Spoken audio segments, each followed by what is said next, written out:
چاند کے سارے رنگ اگر بیوی کی طرف مڑ جائیں تو یہ وہ ظلم ہے جو ظلم اس کی زندگی کو تباہ کر دے گا. رویوں میں غیر متوازن رویے، وَأَدْنَىٰ صِدِيقَهُ وَأَقْصَىٰ أَبَاهُ، دوست قریب ہو جائیں اور باپ دور ہو جائیں. اس جملے پہ بھی غور کیجیے. دوست قریب ہو جائیں، دوستوں میں کھڑا ہو کر بیٹھے مار کے خوش ہو کے، لیکن جب باپ پہ نظر پڑی تو ماتھے پہ چوڑی آ گئی، رنگ بدل گیا چہرے کا. اس میں یہ وہ رویے ہیں جو ہمارے عام معاشرے میں پائے جاتے ہیں رویے. یہ نہیں ہے کہ یہ کوئی اپنا دو ملائی کہانیاں ہیں جو ہمیں سمجھ نہیں آ رہی، یہ سمجھ آ رہی ہیں. اور یہ حدیث میں نے اس لیے چنی ہے کہ ہم ان رویوں پر غور کر کے اللہ میں موقع دے تو شام سے پہلے ہم رویے ٹھیک کر لیں، تاکہ اس لسٹ میں ہمارا نام ایڈ ہو جائے جو اللہ کے ہاں مغفرت والی لسٹ ہے.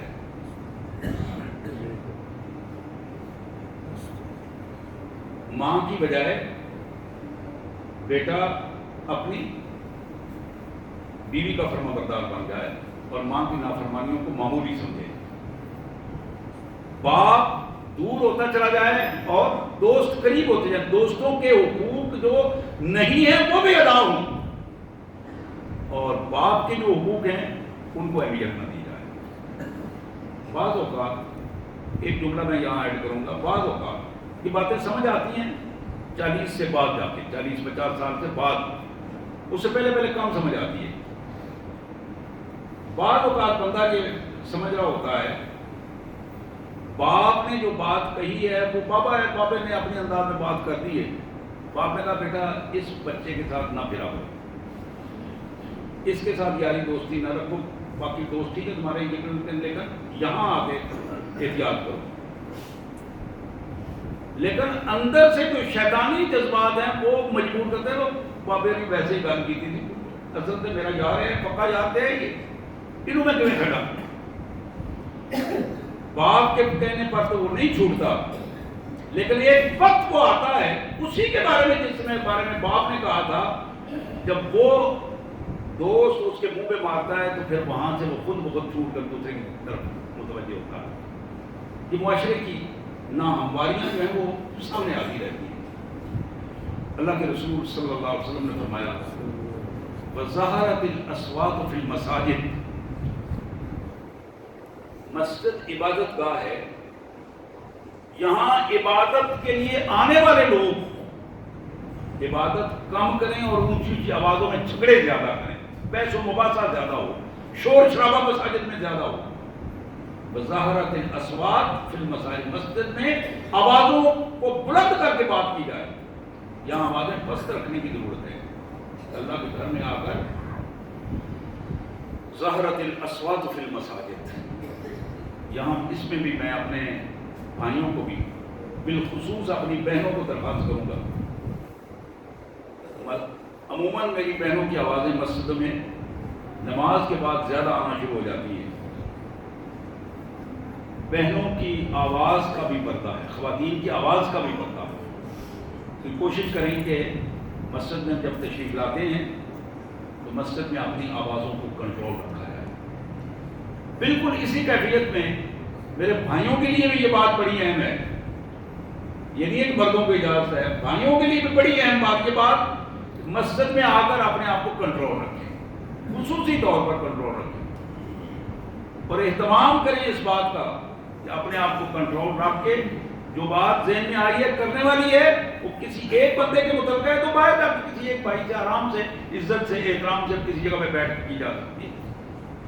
اسی طرح اگر امام صاحب سے اختلاف ہے تو امام صاحب سے ایک سائڈ پہ بیٹھ کے کسی فارغ وقت میں بیٹھ بات ہو سکتی ہے. یہ ضروری نہیں کہ 5-7 آدمی اکٹھے ہو جائیں اور بیٹھ کے ایک معمولی سی بات جو ایک چند لمحے میں کی جا سکتی ہے، غلط فہمی کی صورت کو دور کیا جا سکتا ہے، اس کو خامخواہ ایک ایشو بنا کے، شور شرابہ بنا کے پورے نمازیوں کے لیے مصیبت کا باعث بنا دیں.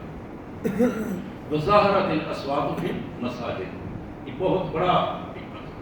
پھر نبی صلی اللہ علیہ وسلم نے فرمایا وَسَادَ الْقَبِيلَةُ فَاسِقُونَ،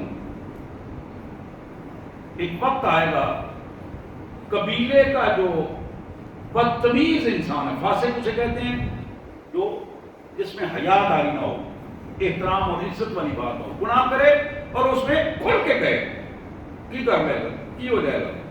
بعض لوگوں کی عادات ہوتی ہے.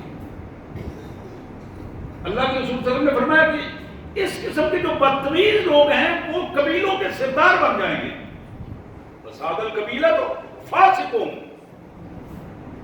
فاسق ترین آدمی، بدتمیز آدمی وہ قبیلوں کے سردار بن جائیں گے. وَكَانَ زَعِيمُ الْقَوْمِ أَرْذَلُهُمْ، اور من حیث القوم جو ارذل ترین انسان، بدترین انسان، بدخواش انسان وہ قوموں کے سردار ہوتے ہیں، وہ قوموں کی رہنمائی کر رہے ہوتے ہیں. اب ایک الفاظ پہ آپ غور کریں، ایک جملہ سونے کے پانی سے لکھنے والا ہے، یقین کریں، اور اس پہ آپ غور کریں، گھنٹوں اس پہ باتیں ہو سکتی ہیں. لیکن بات تو وہی ہے کہ اگر ہم سمجھ جائیں تو ایک جملے میں بھی بات سمجھ آ جاتی ہے. پھر میرے آقا صلی اللہ علیہ وآلہ وسلم نے فرمایا وَأُكْرِمَ الرَّجُلُ مَخَافَةَ شَرِّهِ، بندے کی عزت اس کے شر کے ڈر سے کی جائے. بندے کی عزت اس کے شر کے ڈر سے. یار گلی میں جاؤ افرانا ہوتا پہ منہ نہ پال ہوئے، بجائے اس کے کہ اس کا احترام ہو، بندے کی کوالٹی ایسی ہو کہ بندہ کہ یار وہ بھائی آ رہا ہے میں اسے سلام کرنے کے لیے آؤں، مل جائے، ایک خواہش پیدا ہو. دوسری بات یہ ہے کہ اس کو دیکھ کر گلی مڑ جائے، یار اس متھے نہ لگوائے، میں کوئی نہ کوئی بکواس ہی کرے گا. وہ اکرم الرجل مخافۃ الشر، اس جملے پہ بڑی اہم جملہ ہے، غور کرنے کی ضرورت ہے. کیا میری ذات کے شر کی وجہ سے دنیا میں لوگ پریشان ہیں؟ میرے شر کی وجہ سے میرے گھر والے پریشان ہیں، میری برادری پریشان ہے، میرے شر کی وجہ سے میرے گلی محلے والے، میرے گاؤں والے پریشان ہیں، یہ بڑا بدتمیز انسان ہے، اس سے بچو. اب اس کو جدید سائنس میں کیا نام دیا جاتا ہے؟ تو بس آؤٹ سپوکن ہے، آؤٹ سپوکن ہے، گل کر جانا ہے، بس منہ جو نکل جاتی ہے گل کر جانا ہے. لیکن یہ جو آؤٹ سپوکن ہے نا، جس سے منہ سے نکل جاتی ہے، ہم قرآن کی آیت سن رہے تھے نا جی، کہ وہ بڑا بدتمیز انسان ہے اور بڑا بدبخت انسان ہوگا کل، جسے اللہ حضور ساری مال اس کو اپنے منہ میں کھینی ہوگی. یہ جو یہاں تو بدتمیزی کر رہا ہے اپنے چہرے کے ساتھ، اپنی زبان کے ساتھ، لوگوں کو چھوٹا سمجھ کر، لوگوں کو کمزور سمجھ کر اپنی زبان درازی کر رہا ہے. کل اللہ کے حضور جتنے تھپڑ پڑیں گے، جتنے سزا ہوگی، وہ ساری کی ساری اس کو اپنے چہرے پہ سہنا پڑے گی. اللہ کے حبیب صلی اللہ علیہ وسلم نے فرمایا وَظَاهَرَتِ الْكَائِنَاتِ وَالْمَعَازِفِ، گھر گھر عمومی طور پر ناچ گانے کا رواج ہو جائے گا، گانے والیاں ناچ گانے کا رواج ہوگا، اور ناچ گانے کے جو یہ آلات جن کو کہتے ہیں مزامیر، آلات، حضور نے فرمایا کہ وہ گھروں میں موجود ہوں گے اور انہیں ایک آرٹ کے طور پر رکھا جائے گا. اب دیکھیں گھروں میں لٹکائی ہوئی چیزیں، ایک دور ہوتا تھا مسلمانوں کے گھروں میں تلواریں لٹکی ہوتی تھی، زریں لٹکی ہوتی تھی، پتہ لگتا تھا یہ جہادی لوگ ہیں. اب جائیں، اب لوگوں کے گھروں میں بینڈ باجے لٹکے ہوتے ہیں، وہ نئے نئے انداز میں، نئے نئے سلسلے، کوئی اسٹیل کا بنا ہوا ہے، کوئی چاندی کا بنا ہوا ہے، بڑے قیمتی لاکھوں روپے تک وہ ہیں، وہ اپنی دیواروں پہ سجائے ہوتے ہیں. انہیں پیغام کیا ہے کہ ہم رحمان کی بجائے شیطان کے بندے ہیں. یہ پیغام ہے. تلوار پیغام دیتی ہے کہ ہم جہاد فی سبیل اللہ کرنے والے ہیں، اور مزامیر پیغام دیتے ہیں کہ ہم رحمان کی بجائے شیطان کے بندے ہیں. اللہ کے رسول صلی اللہ علیہ وسلم نے فرمایا وَظَاهَرَتِ الْكَائِنَاتِ وَالْمَعَازِفِ، گانے گانے والے آوازیں، خواتین اور مزامیر، ان کے آلات گھروں کا حصہ بن جائیں گے، کلچر بن جائیں گے. پھر میرے آقا صلی اللہ علیہ وسلم نے فرمایا وَشُرِبَتِ الْخُمُورُ، شراب نوشی عام ہوگی، منشیات عام بکیں گی، اور لوگ اس پہ فیشن کا نام لیں گے. لوگ اسے کلچر سمجھیں گے، کلچر کا حصہ بنا دیں گے، فیشن ہوگا، اور نئے نئے کہانیاں، نئی نئی باتیں. وَلَانَ آخِرُ هَذِهِ الْأُمَّةِ أَوَّلُهَا، ہر آنے والی قوم پہلوں کو پہلے سارا انہیں کا کیا کرتا ہے، ہم نے کیا کیا؟ ہم تو ان کے گند کو صاف کر رہے ہیں. یہ 80 سال سے آپ یہی سن رہے ہیں، ہر آنے والا بندہ یہ کہہ رہا ہے بس ہم تو ان کے گند کو صاف کر رہے ہیں. وہ جو کچھ کر کے گئے تھے 2-4 سال میں، ہم نے وہی کچھ کرنا ہے، اب کیا کریں؟ ہر آنے والا گروہ، آنے والی جماعت، آنے والی قوم پچھلے لوگوں کی بدگوئیاں کرے گی اور ان پر وہ سارا مربع اپنا اپنی حرکتیں بھی انہیں پہ ڈالے گی اور انہیں پہ لان تان کرے گی. نبی صلی اللہ علیہ وسلم نے فرمایا کہ فَارْتَقِبُوا عِنْدَ ذَلِكَ، جب یہ علامات تمہیں نظر آ جائیں تو پھر ذرا انتظار کرو، پھر دیکھو. کس چیز کا انتظار کرنا ہے؟ ریح حمراء، پھر سرخ طوفان آئیں گے.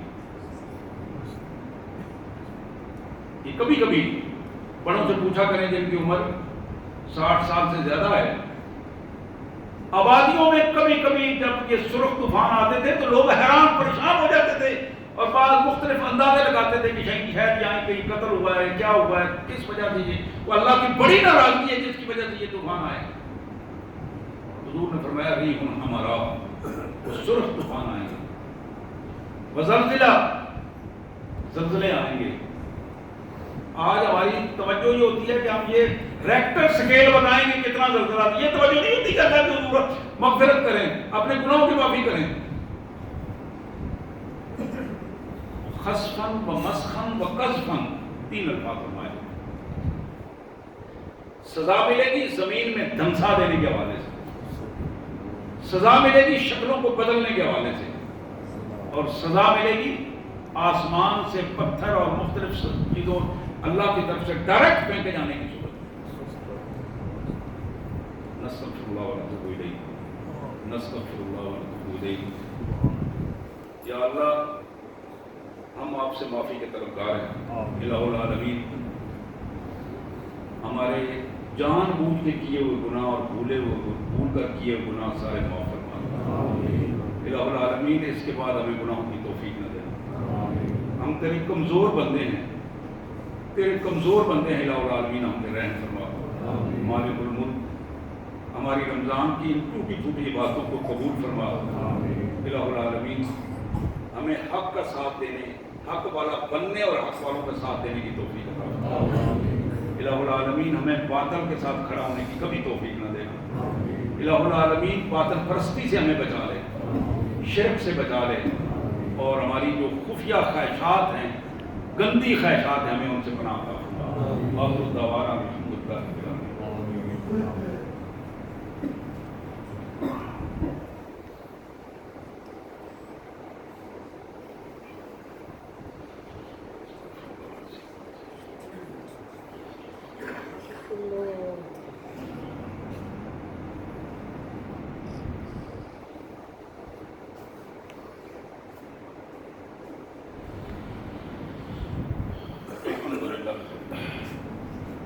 الحمدللہ رب العالمین، والصلاة والسلام علی سید